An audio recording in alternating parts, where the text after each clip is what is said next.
Resident assistant and Debonair. Zach, how you doing? Great, thank you for having me on the show. Has anyone ever called you Debonair before? I've never heard that. Oh, you haven't? No, I'm sorry. You have now. All right, so Zach, can you tell me, we'll just get right to it. What is an RA? Who is an RA? So basically RA stands for resident assistant, and that is the gateway between the university and a new student who is living on campus.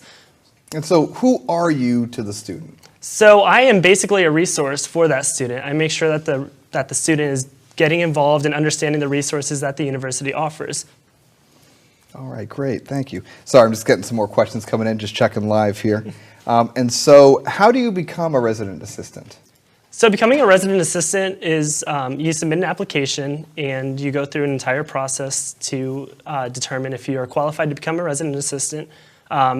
It comes down to 4 pillars through the university, and basically we just serve, making sure we are educated with those resources and that we can provide, especially for our first year students. Excellent, excellent. So we have a number of RAs, and so does that mean that when a resident's here, they're going to meet their RA? Do you know when that happens?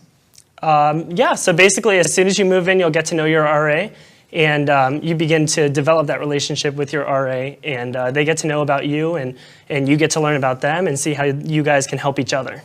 And so I've heard that the RA, you're like the hall police. Is that your job? You wear a badge and a little taser or something, you know? Not necessarily. That's definitely a part of the job, but there's so much more than that. We go into programming. We make sure that everybody is getting involved and make sure everybody is educated.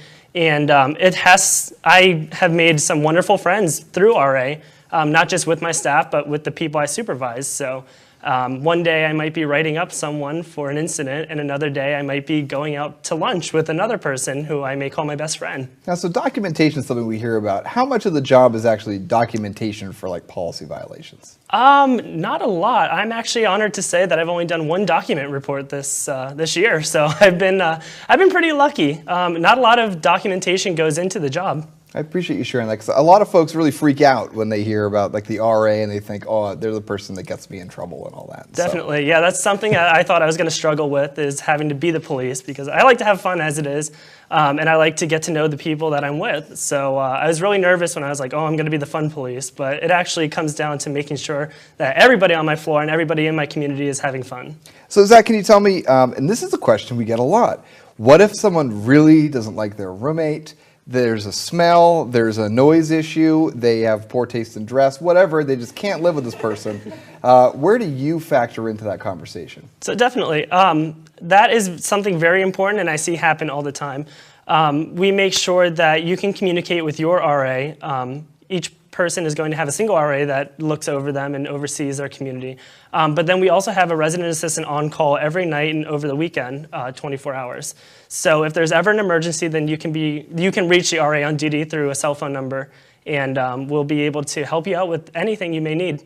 Oh, great. I've got a question here from Tiara, who would like to know, what are a few essential things you must bring to your, all right, it says dorm room when you move in, but dorm stands for dreary old room of mine.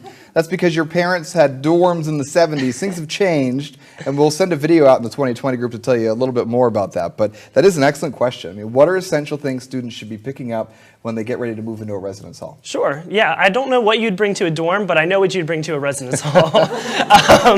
So definitely you'd need the essentials like sheets, pillow, pretty much anything that you might need at home. But then you're going to want some memorabilias, because as much as people may not want to admit it, you are going to get homesick at some point. And you want to be able to connect back to your home roots, and just make sure that you remember, what has gotten you to this place, what has gotten you to the University of South Florida. Well, great, thank you. Jeff would like to know, he's thinking about being an RA, and so how has being an RA changed your experience at USF? Well, becoming an RA has completely changed my outlook on the university. We go through so much training, and it really opens us up to what resources are offered on campus. And it also opens us up to the type of diversity on campus. We have people from all over the world and coming to the university. And I think that's something remarkable that a lot of people don't understand.